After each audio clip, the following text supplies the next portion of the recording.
külalised. Täna me loeme jälle Shirley Siimu ja saladusi. Me loeme 4.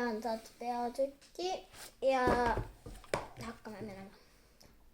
Shirley istus liivakasti kõrval pingil ja ajas juttu ühe teise temast paar aastat noorema tüdrukuga, kelle nimi oli Monika.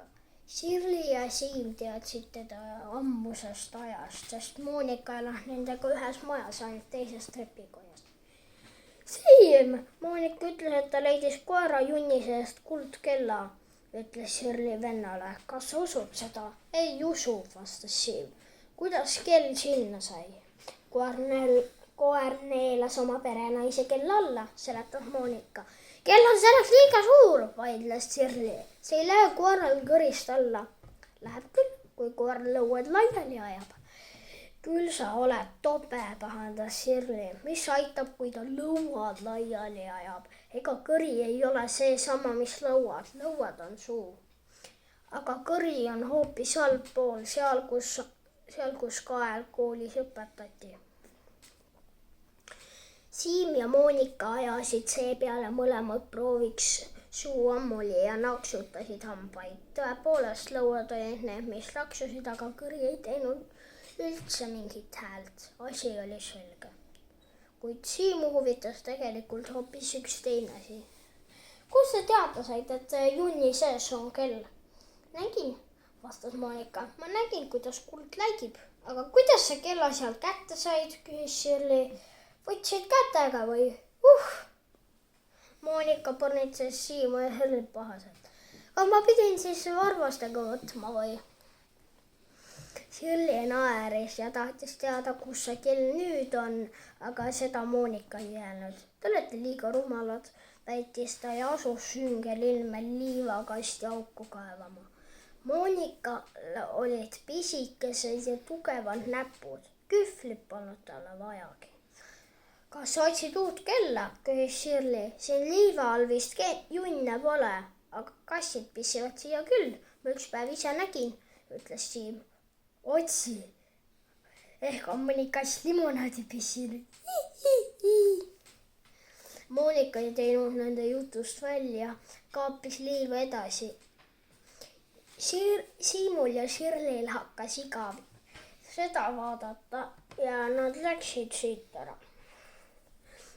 Nende asemel tuli liivakasti pisik Aare koos vanemaga.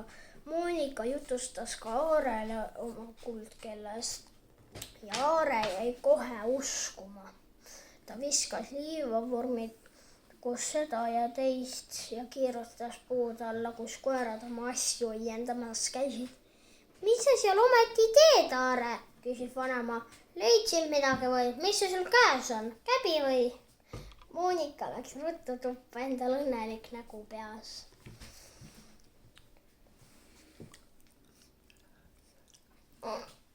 Ma tuli poest. Poodi sai minna 2 teed pidi.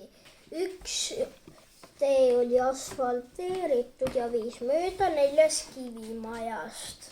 See oli kõige udsem tee ja samas ka kõige igavam. Teine tee kulges majade lähedusse alles jäetud lepistikus. See tee polnud asfalteeritud ning märjal ajal jäi temast järele vaid porirada. Aga praegu polnud mitu nädalat vihma olnud ning pinnas oli täiesti kuiv. Ja mingid linnud lepistikus tegid ilusaid hääli.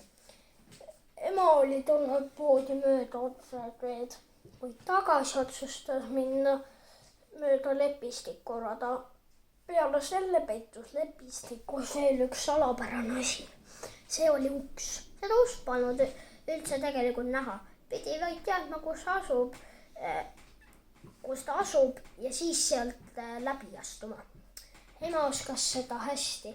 Juba väikese tüdrukuna oli ta avastanud niisuguse ukse kodu lähedalt puukuuri tagant ja selliseid uksi leidnud. Oli ka ta neid igalt poolt, kuhu ta elama asus. Oma praeguses kodus oli ta elanud 8 aastat ja sama kaua teadis ta ka ust siin lepistikus. Ema ei kasutanud seda ust nii sageli kui lapsepõlves ja tegi selleks ja ta tegi seda üsna harva, aga vahel siiski. Praegu oli tal jälle selleks tuju. Ema astus läbi nähtamatu ukse. Otse kohe leidis ta end uhkest kuninga lossist. See loss oli emale tuttav juba ammustest aegadest.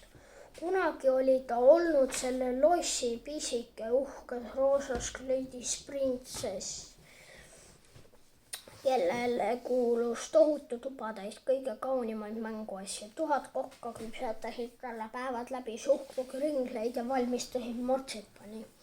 Praegu ema enam printsess polnud, nüüd oli ta kuninganna.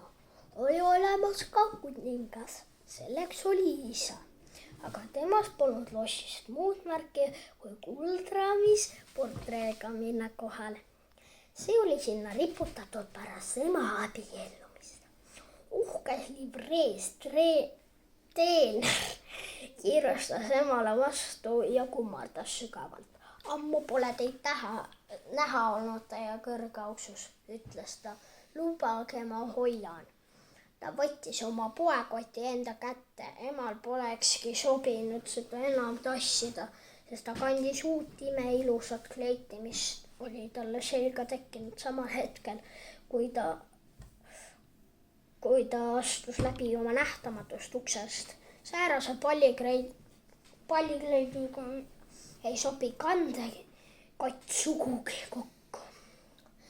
Kuidas elavad kõrgeaulised prints ja printsess, küsis teener aupaklikult. Väga hästi, vastas ema, kohendades peegli ees juustesse oma kuldkrooni, mille sees sirasid kalliskivid. Shirley läheb juba 4. klassi, aga Siimul algab viimane aasta lasteaias. Siimu ja Shirley pildid rippusid ka lossi seintel päris mitmes kohas, aga neid lossis muidugi polnud. See oli ema loss.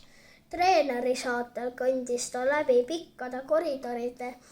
Ühes toas polnud ta midagi muud kui tohutu vooditäis sulgpatju ning siidlinu. Teises toas ehitasid kokad laeni ulatuvat torti, mida parajasti kuuma šokolaadiga üle valati. Ema sammus edasi ühe ukse taga, ta peotus ja kiikas tuppa sisse. See oli täis tema vanu mänguasju.